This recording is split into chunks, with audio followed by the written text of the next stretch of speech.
नमस्कार, स्वागत है आपका पीताम्बरा परिवार में। हमारे एक पीताम्बरा परिवार के सदस्य हैं ऑस्ट्रेलिया से। उनकी हमारे पास मेल आई है और मेरे साथ फ़ोन पे भी उनकी 2-3 दिन पहले बात हुई थी। उन्होंने कुछ अपने अप्सरा साधना के कुछ अनुभव शेयर किए हैं। उर्वशी अप्सरा साधना। अगर आपको यह वीडियो अच्छा लगे तो लाइक कीजिए, शेयर कीजिए और सब्सक्राइब कीजिए। आइए पढ़ते हैं उनकी मेल। नमस्कार गुरु माँ, मैं ऑस्ट्रेलिया में रह रहा हूँ और वैसे मैं हिमाचल से बिलोंग करता हूँ, लेकिन मेरी जॉब ऑस्ट्रेलिया में है, इसलिए मैं ऑस्ट्रेलिया में रहता हूँ। मेरी फैमिली भी है, मेरे 2 बच्चे हैं और मेरी वाइफ मेरे साथ रहती है। मेरी माँ भी मेरे साथ रहती हैं। मैंने आपका चैनल काफ़ी महीनों पहले सब्सक्राइब किया था। आपका चैनल नया है, लेकिन इसमें बहुत सारी क्वालिटीज़ हैं और इसमें जो अनुभव हैं वो सभी सच्चे लगते हैं। इसीलिए मैंने इंस्पायर होके आपसे साधना लेने की सोची थी। तो मैंने पिछले महीने की 28 तारीख को आपको अनुदान सेंड करके आपसे साधना ली थी। और माँ, मैंने यह साधना की और इसके में मुझे कुछ अनुभव हुए हैं जो मैं आपको यहाँ लिख रहा हूँ। आपको अच्छा लगे तो इस पर वीडियो बनाकर आप अपलोड कर सकते हैं, क्योंकि मैं यह साधना फिर से करना चाहता हूँ आपके मार्गदर्शन में। तो अपनी कृपा मुझ पर बनाए रखें। माँ, जैसे मैंने यह साधना करनी शुरू की तो पहले दिन जब मैं यह साधना कर रहा था तो मैं रात्रि 11:30 बजे के करीब इस साधना को करने के लिए बैठा। तो साधना में मुझे ऐसा लगा कि मेरे कमरे में कोई इधर से उधर दौड़ रहा है। एक बार महसूस हुआ, दूसरी माला कर रहा था तो फिर महसूस हुआ कि कोई दौड़ कर जा रहा है। हालांकि मेरे रूम में कोई नहीं था उस समय, लेकिन कोई मेरे कमरे में दौड़ रहा था। जब तीसरी माला में भी मुझे ऐसा ही लगा तो मैंने अपना भ्रम मिटाने के लिए माला पूरी करके पीछे मुड़ के देखा तो वहाँ कोई नहीं था। लेकिन जैसे मैं फिर 5वीं माला करने लगा तो पीछे कोई दौड़कर फिर जाने लगा। मैंने सोचा कि यह मेरा भ्रम है कि सच्चाई है, मैं नहीं जानता, लेकिन कोई बहुत स्पीड में दौड़ रहा था। माँ, मैं क्या बताऊँ आपको, चलने की आवाज़ कुछ विचित्र सी थी, लेकिन मैं डरा नहीं और मैं करता रहा।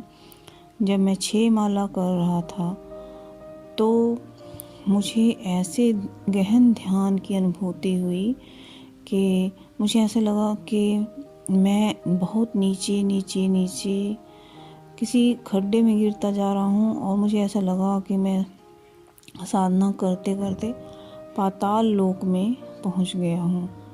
और मैं माला भी करता रहा, मुझे समझ नहीं आया कि क्या हो रहा है।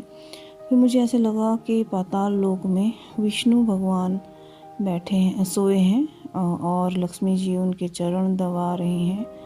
तो मुझे ऐसा लगा कि मैं वहाँ उनके सामने बैठकर साधना कर रहा हूँ। पर माँ, एक बात बताइए कि जब मैं अप्सरा साधना कर रहा था तो उसमें विष्णु जी के दर्शन कैसे हुए? और विष्णु जी मुझे देखकर मुस्कुरा रहे थे और माँ लक्ष्मी सौम्य अवस्था में बैठी हुई उनके चरण दबा रही थी। बहुत ही प्यारी और अच्छी अनुभूति थी। लेकिन अप्सरा साधना में ऐसी अनुभूति कैसे हो सकती है? क्योंकि मैंने जब यह साधना शुरू की थी तो मैंने सोचा था कि अप्सरा ही मुझे दर्शन देंगी, लेकिन मुझे तो इस साधना में विष्णु भगवान और माँ लक्ष्मी के दर्शन हुए।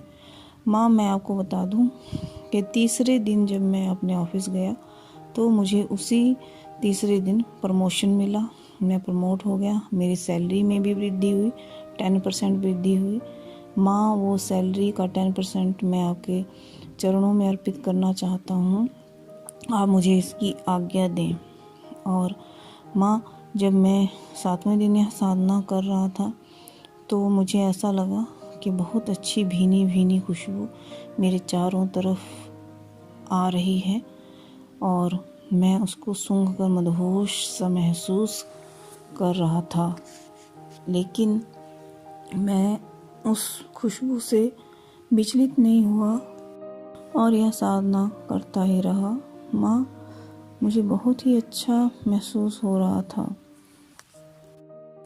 माँ, मेरी एक और समस्या थी जो मैंने आपको फ़ोन पर बताई थी, वह भी हल हो गई है। आपकी बड़ी कृपा है और आपके सानिध्य में मैं माँ बगलामुखी साधना भी करूँगा इन फ्यूचर, और आप अपना आशीर्वाद ऐसे ही बनाए रखें।